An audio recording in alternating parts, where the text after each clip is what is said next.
Hi there and welcome. Jonathan here. These talks are offered freely so that no one is ever denied access to these practices. Your support makes a big difference. If you feel inspired to make a donation, please go to jonathanfoust.com. Thank you.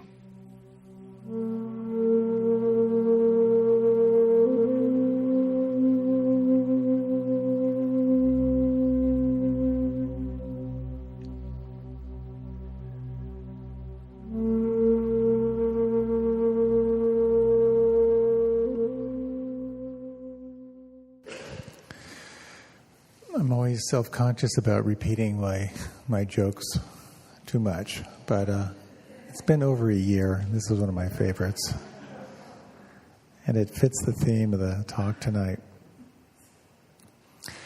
This guy goes to an ashram where there is a spiritual teacher who is really renowned for being able to really see clearly and read you, and he's very excited about spiritual practice. So we asked to see the guru of this ashram, and he says, if I commit to all the disciplines you give me, how long will it take me to be fully awakened? And the guru looks at him, looks deep in his eyes, and he says, 10 years. The guy goes, 10 years. He says, what if I double down on everything you tell me to do? I'll just do it twice as hard. The guru looks at him, looks in his eyes, says, 20 years. The guy says, 20? What? You're an idiot. And the guru says, 40 years.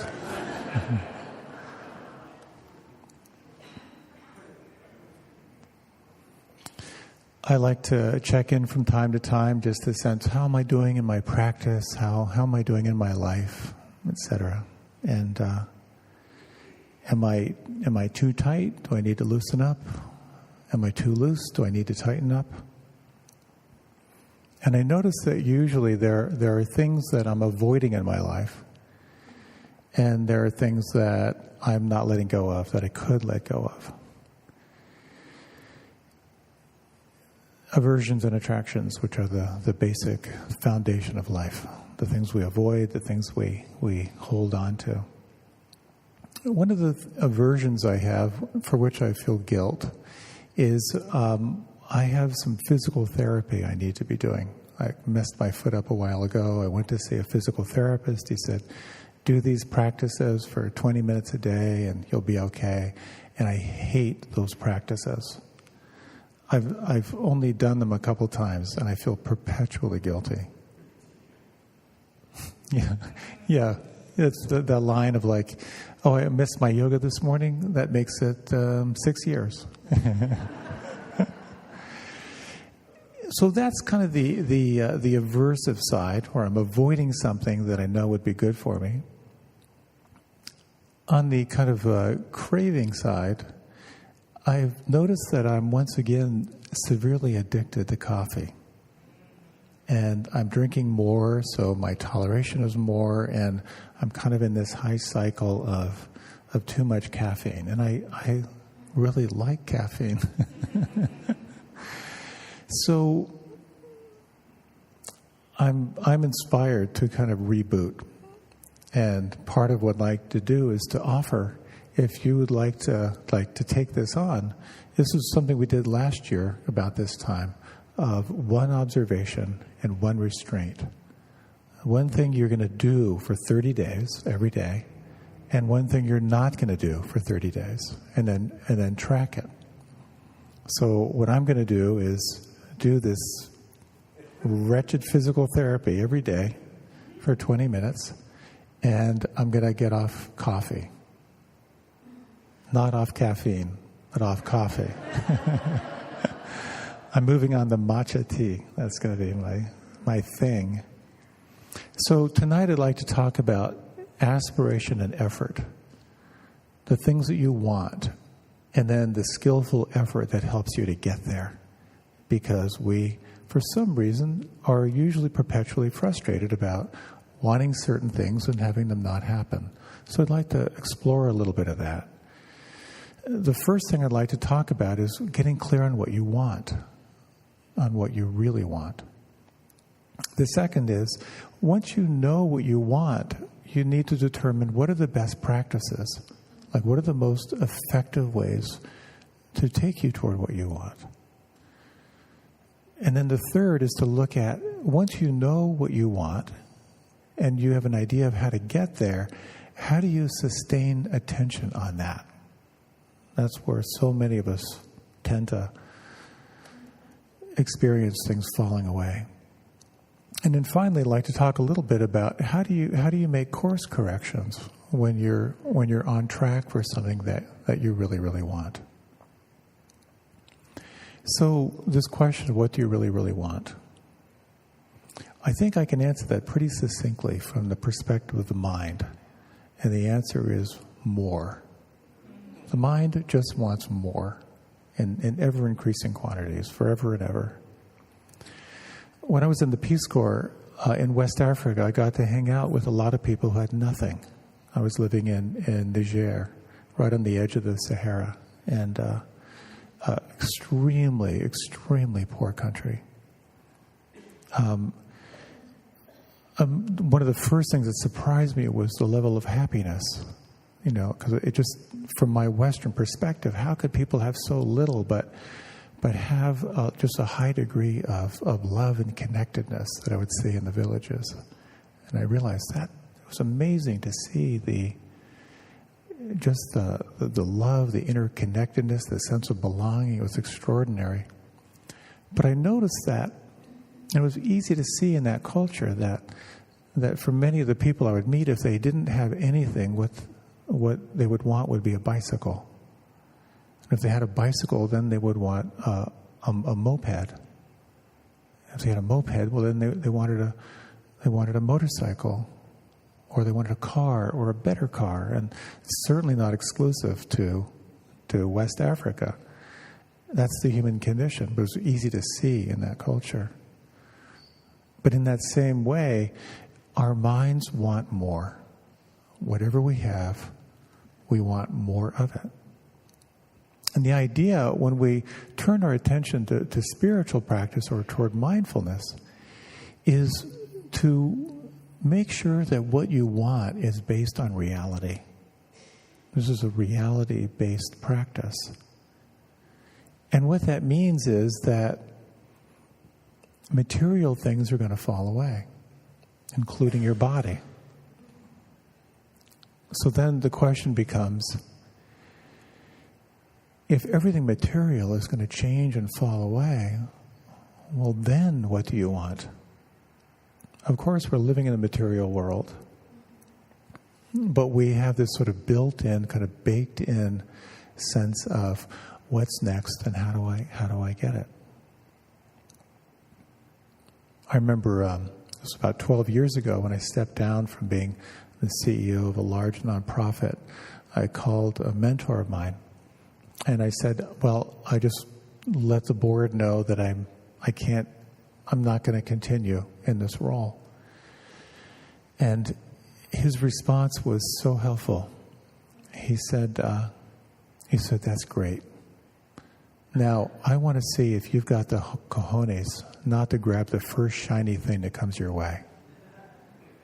It was some of the best advice I ever got, because it helped me to pause from that grasp and ask myself, okay, what do I really want? Have you ever had that experience of really wanting something and fantasizing about it and then finally getting it and then it not being that interesting? So asking that question can be very, very helpful. What do you really, really want? Our conditioning is to want more.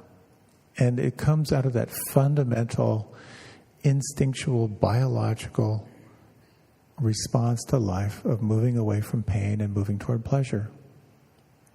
You move away from what hurts and you move toward pleasure. And on one hand, that's pure evolution. It's adapting to a changing environment. It's about creating new skillful means to manifest your way through life, it's a very powerful force. But there's a shadow side to that as well. The shadow side often is a sense of not being good enough or not deserving, and spending so much of our life having to prove we're good enough. And as soon as we achieve something, we have to find something else to show the world that we're good enough. I've had a lot of ambition in my life and lots of opportunities to try different things. And I know at different times in my life, I would just think, wouldn't it be great to be a farmer? And then I'd pursue that, or to be a photographer. Or I'd really like to be a college professor. I'd really like to speak French. I'd really like to be a monk. I'd really like to be a hands-on healer. Oh, no, I want to be a teacher. Maybe I'll be a CEO. Maybe I'll live in an RV. Maybe I'll be a Dharma teacher. And that drive, on the one hand, was very creative and expressive. But on the other hand, behind it was a sense of, maybe it's this, maybe it's that, maybe it's this. And finding that some of them were satisfying, but never really ultimately satisfying for me. That restlessness that we have about life, on the one hand, is actually very healthy. The Buddha said, finding your Dharma is your Dharma. Finding your path is your path. He said, your purpose in life is to find out your path. And then once you've found it, give yourself to it fully. And I find that to be a wonderful, wonderful teaching, because it's empowering. To really ask yourself, is what you're doing now fulfilling? Is it fulfilling you? And if not, to examine that. And maybe there's a change that happens externally. Or maybe there's a change that happens internally around your attitude. So when you have an idea of what you want, then the question is, how do you get there? What are the best means? For many, many, many years ago, I was really enamored with hands-on healing. I really loved working energetically with people and on people, and I became really fascinated. I either got trained in or certified in a whole bunch of different modalities, from very, very hands-on to kind of very esoteric. And I was really into these super learning techniques, which is fascinating stuff, and it's based on modeling, and it's kind of based on this basic line that says, figure out what you want, find someone who already has it, do exactly what they do, and then you'll have what they have. It's basic modeling. So when I would be learning some new hands-on healing technique, I would look around the room and figure out who's the best person here. And then I'd study them, the way they moved, everything that they did. And the first time I practiced this, I was getting trained in deep tissue work. And the teacher in our ashram was this amazing, amazing healer. And I just decided I'm going to become him. So I would breathe like him. I would walk like him. The whole idea is you really kind of take on this person. And I remember after a number of weeks, I was working on another kind of senior body worker. And as soon as I put my hands on him, he said, "My God, you feel just like this other guy." And I thought, wow, this stuff works. It's pretty scientific, actually. That when you know what you want, study the models. Who are the best practitioners? So a little reflection, if you like. This will just be a little 1 minute reflection.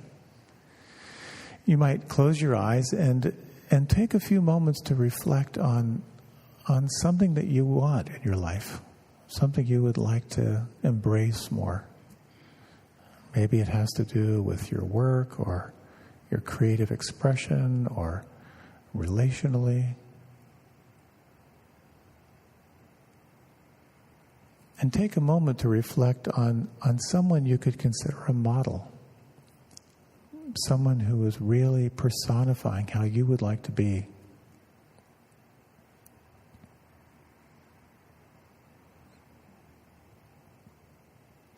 And what would it be like if you incorporated more of who they were in your thoughts and your actions?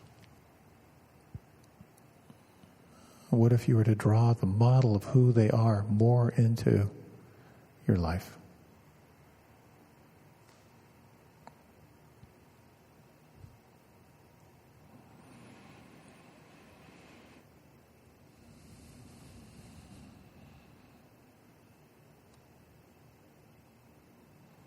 And then you can deepen the breath.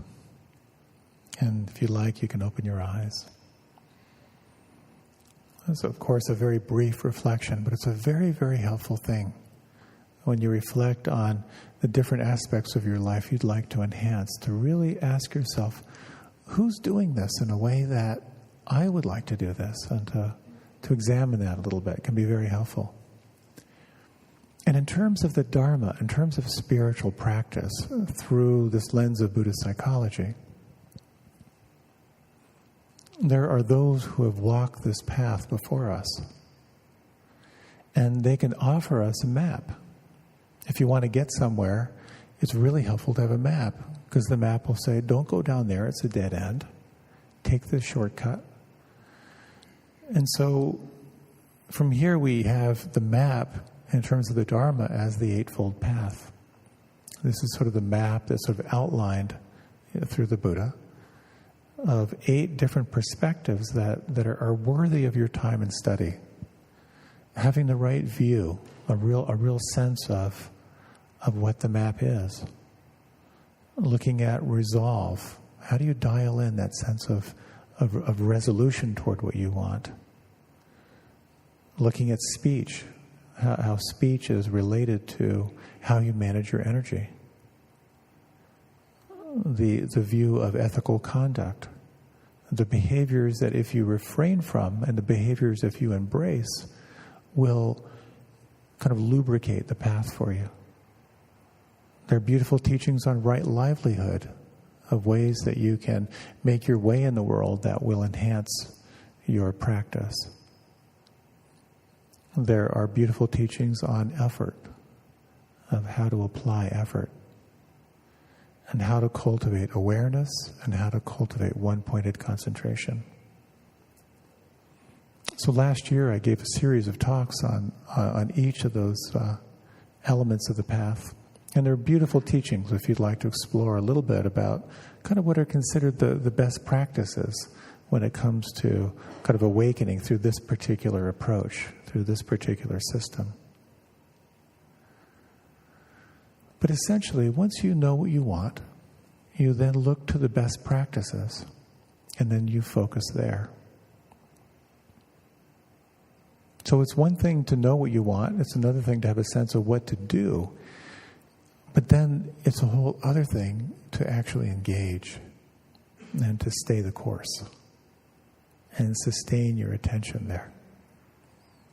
And that's where we tend to fall short, where we tend to get tripped up. So I'd like to say a few words about how do you sustain effort toward what you want. We have a wonderful model to look at, which is the model of the Buddha's life. What did the Buddha want? He wanted to see clearly into the nature of reality. He wanted to see what is there beyond sickness, beyond aging, and beyond death. What is that? And so the skillful means of his day was a very arduous form of yoga. It's not the yoga we do now, no spandex. It was very much about forcing your body to extremes, sort of almost into transcendental states through extremes, was denying the body food, forcing the body into extreme experiences that would sort of provide a transcendent state of insight. There's a beautiful teaching of how, with all of these austerity practices he engaged into, and you may have seen these statues of the Buddha emaciated, because he did a lot of fasting. And at one point, as the story goes, he was doing fasting of eating 1 grain of rice less every day, to the point where he passed out. He was unconscious.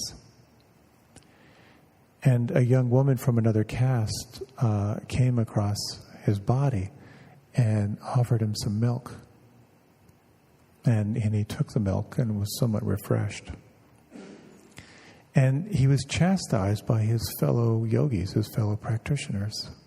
Number one, you broke your commitment, and number two, you just broke a social law of taking milk from someone of another caste, which was not allowed at that time. And something shifted for him. In that experience, he broke from tradition. He saw that the social conditioning had nothing to do with spiritual awakening. And he rejected that approach of austerity. He recognized that when you push yourself through austerity and extremes, you have powerful experiences, but none of them are liberating. None of them are actually freeing. And he remembered a time when he was a young boy at one of the festivals of sitting under a flowering tree, and just the pleasure of this day of celebration and the fragrance from this tree. And he thought, is it possible that pleasurable sensations could be part of spiritual practice? And that created a very profound shift and a very core teaching, which informs spiritual practice. And it's the teaching of the middle way, of not too tight and not too loose. Where the Buddha said, if you think you can achieve awakening by indulging into the senses, try it, but you may find it's not going to work. But if you think you can achieve awakening through denying the senses, that won't work either.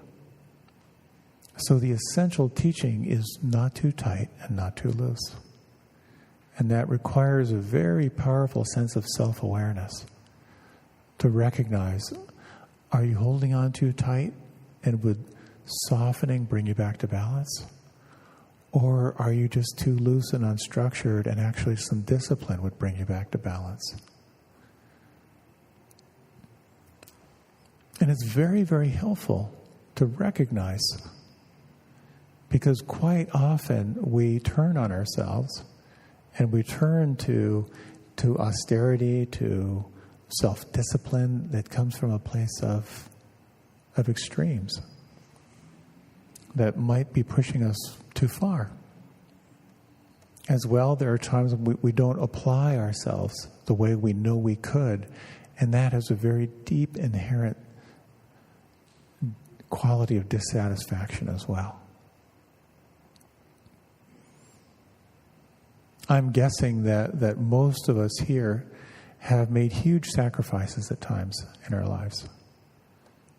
The sacrifice you might make toward your education, toward a degree, toward advancing your career, something you really, really wanted that you gave yourself fully. And there's a tremendous satisfaction that comes out of that. But finding that balance is really the key. It's not just about letting it happen, but it's not about controlling everything at the same time. So having this right view of discipline can be so helpful. Anything you want, there's a certain cost to it. If you want to have a body that's in really good shape, well, then you have to give up a certain degree of comfort and experience the soreness and the challenge to your heart and your cardiovascular system and denying yourself food that's pleasurable. If you want to have an open heart, well, then you've got to face everything that isn't open, to look at where you haven't forgiven. If you want to have clarity in your life, you've got to have rigorous honesty to look at the places where you're deluded. The things you're believing that aren't true, or the things you aren't believing that are true. If you want to be more present in your life, you've got to confront all the ways you avoid being present. If you want to have a life partner and you don't have one, well, then you really have to give up that comfort and really look closely at your attitudes and to look at your core beliefs around all of that. This path is oftentimes described as swimming upstream. If you want to awaken your heart and mind, the Buddha said, you're swimming against your own conditioning, and you're swimming against the entire culture. Our culture is not that interested. So it takes a certain discipline, a certain fire, to stay focused on what you want.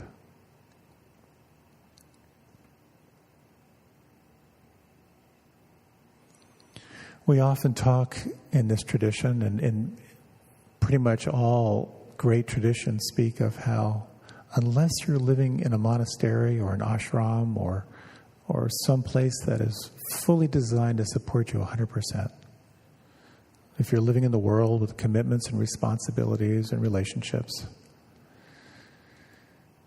it requires a particular effort to stay focused on what you want, particularly if you're swimming upstream against the conditioning of the culture.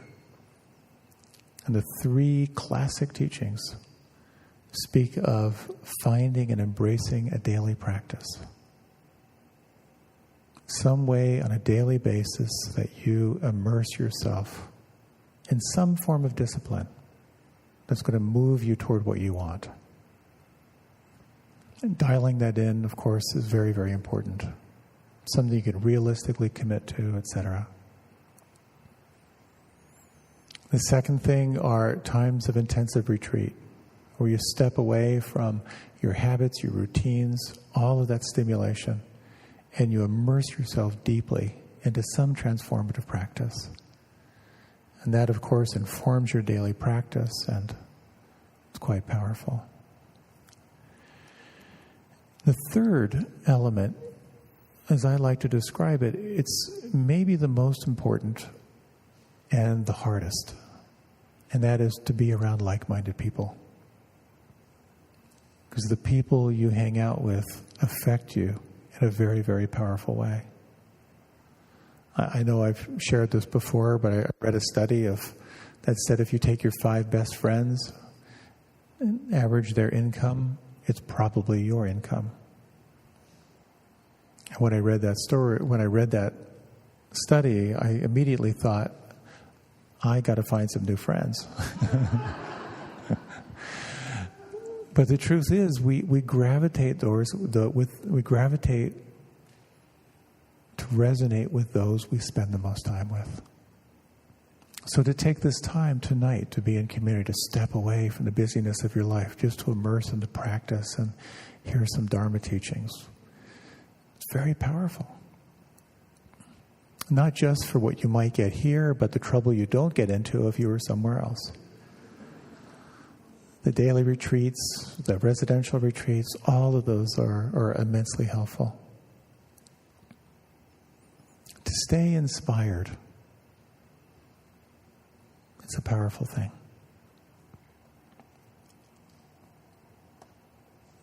Now, just to throw a little monkey wrench in here, sometimes you'll stay really focused on what you want, and then you'll, at some point, have to decide, is this really what I want?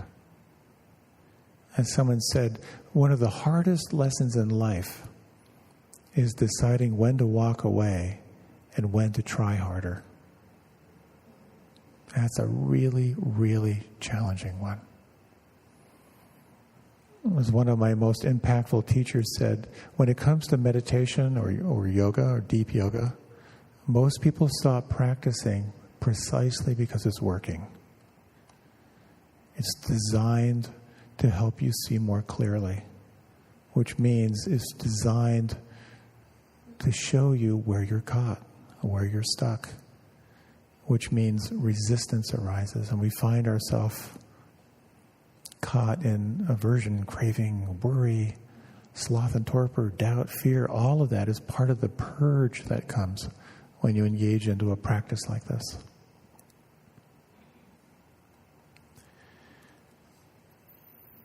I stumbled into an ashram when I was 24, and I stayed for 24 years.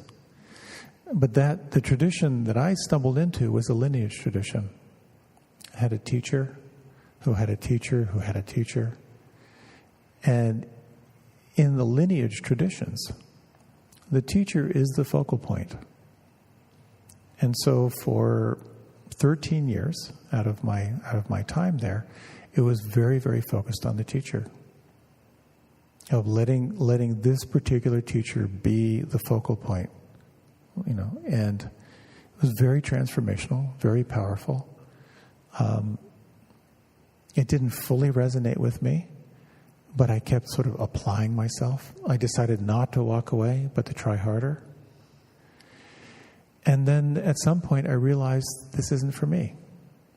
It was sort of time for that was over. And it's interesting to see that we have lineage traditions and we have sort of non-lineage traditions. A lot of the lineage traditions sort of came through yoga. A lot of the Tibetan teachings are lineage traditions. So the advantage of a lineage tradition is the teacher, you would hope, has been really well vetted. So you know the teachers have been well trained, by their teacher. So there's some quality control. The downside is that it can be somewhat disempowering because it's all about the teacher and getting the transmission through your teacher who got through their teacher. So there can be the sense of it being almost, I think in the community where I lived, it was a little bit infantilizing in a sense. We were the kids and there was Dad. Having left that lineage tradition, I very much embrace this tradition where in sort of the Theravadan tradition, the teacher is considered spiritual friend. It's not a hierarchy. We're in this together. And that feels so much more comfortable for me. But it becomes a very interesting point to really ask yourself at some point, when do you try harder? And when do you recognize that it's over? There's a great teacher by the name of Emmanuel who was once asked a really, really hard question. And the question was, how do you know when you're in a relationship that it's over? When you've worked on it, you've gone to therapy, you've prayed about it, you've journaled about it. When do you know that it's over? And Emmanuel's response was brilliant. Emmanuel said, quite frankly, my dear, when you've had enough. There's just something inside that goes, I'm done. I'm dealing myself out.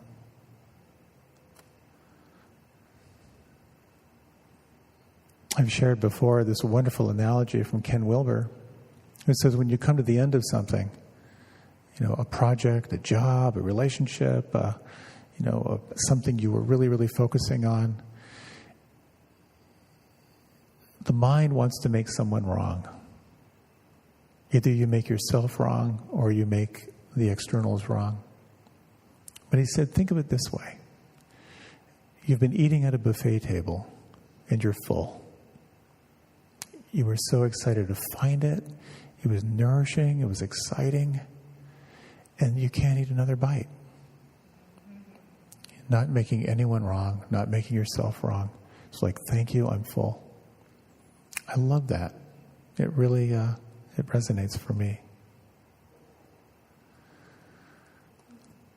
So it's helpful to really do an assessment, particularly if you feel unsettled, if you feel like you're not content and you'd like to do a little examination, a little reflection on your life. I find it helpful from time to time to reflect on what are my drains and what are the gains. What am I doing in my life that's kind of leaching energy, that's unskillful? And what am I doing that's enlivening and empowering and engaging and lighting me up? And just doing that little assessment, making that little list can be very, very helpful. I found in this particular political climate that I'm sucked into the media stuff, and it's a real, not a skillful use of my time.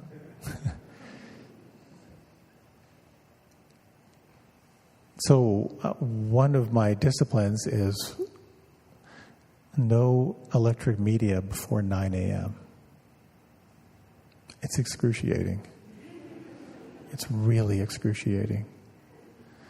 But when I can do it, that early time in the morning, when I'm focused, I can get so much done. So again, there's sort of the burn and the discipline, and then this amazing payoff. So if you're interested, I'd like to invite you to reflect on something in your life, some discipline you might want to take on. It could be anything whatsoever. Something you could do for 30 days. I'm going to sit for 10 minutes every day for 30 days, no matter what. I once led someone into a reflection, and they said, okay, I'm going to sit down for every meal. Because this person never sat down. They always ate standing up and walking. That was their discipline. So to think of one thing that you could commit to for 30 days. And then to reflect on something you're not going to do every day for 30 days. It's a really, really fascinating practice. Then the question becomes, well, then how do you support yourself if you're going to do this? So again, I'd mentioned this last year, but I find what's called the Seinfeld method to be very helpful. Jerry Seinfeld realized at a point in his career that he had to write every day. He had to come up with his own material, so he needed that discipline of writing every day. So he took a calendar, a monthly calendar, and he put it up on the wall in a place where everyone could see it. And after he wrote, he'd take a red marker and put an X over that day. And the whole goal was you keep the visual chain going. You don't break the chain. Very, very simple, but really very, very effective. So tomorrow morning, I'm going to send out an email that has a link to a 30-day calendar you can download. And then another handout, which talks a little bit about the practices of observance and the practice of restraint. Just an offering for you. And if you like, we'll have a little check-in after class through this month and see how you're doing. So that's one thing that's very, very helpful, to kind of have that visual chain. But this is where community can be helpful too. Find someone you're accountable to. Someone you can check in with and say, I did it today, or I didn't. Someone that can hold you responsible, or as I often describe in my marriage, it's helpful to have someone around who sort of shames you into practice. One thing I recommend is, if nothing else, find someone who's willing to receive a daily email from you. They don't have to respond, but in the subject line you just write, I did it, or I didn't do it. And there's someone who is paying attention. That can be really, really helpful. When it comes to moving towards something you really, really want, there are just a couple things. I know we have just a few minutes left, but I'd like to just, some keys that can be very, very helpful. And that is when there's something you want in your life that requires some discipline, it's very helpful to kind of key into the passion around it. And it's really the why. Why do you want that? Why would you want to meditate for 10 minutes every day for 30 days? Why would you want to do that? Why would you want to get off coffee for 30 days? When I go into the why, that kind of excites me a little bit. Build in a way that you can really do it, and maybe do it first. Like I know with that physical therapy stuff that I hate, if I don't do it first thing in the morning, it's not going to happen. Find a way to get feedback. Someone who can be there to tell you you're doing a great job or inspire you a little bit. Also, create some rituals. Can be very helpful. Let's just say if you're going to meditate every day for 30 days, make a little ritual out of it. Maybe you sit in a particular part of your house. Maybe you light a candle. Something to kind of ritualize what you're doing. It can be a very, very helpful thing. So just a very brief reflection before we close. You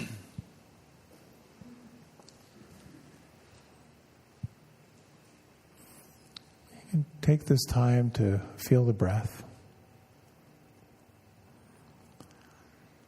And just imagine as you think of 30 days ahead, is there some discipline that is intriguing to you? Some daily commitment you might make, just as an experiment for 30 days. What might that be?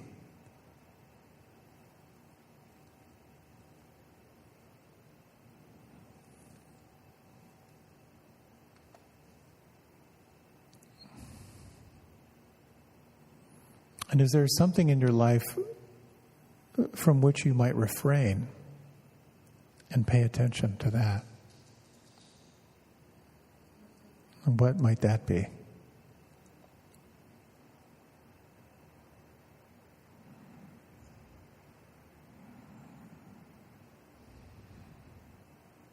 And you might ask yourself the why. Why would you want to do this?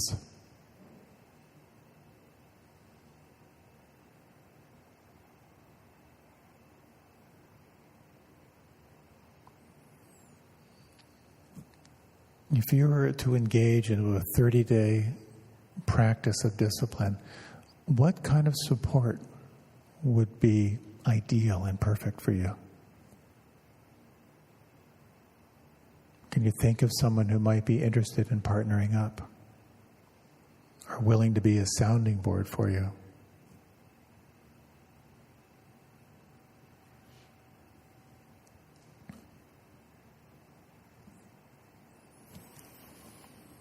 And finally, as you reflect on a possible 30-day practice, take a moment to imagine the benefit. How might you benefit from this? And you might imagine offering the benefit of that to yourself. Imagine how those in your inner circle and those around you might benefit from this practice, and offer that to them.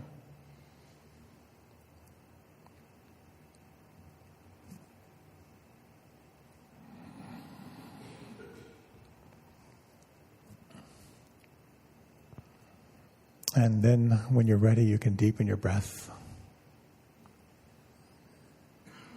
And you can let your eyes open.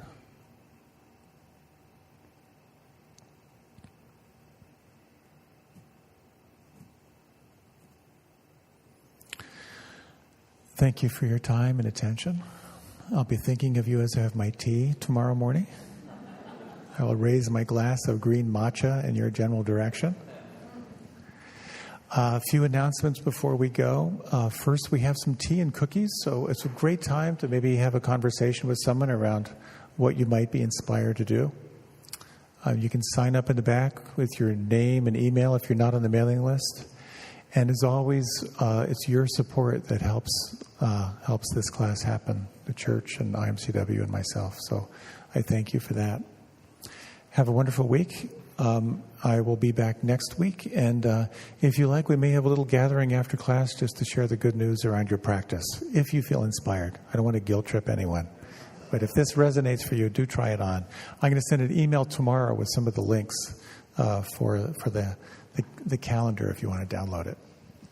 Thanks so much. Have a great night.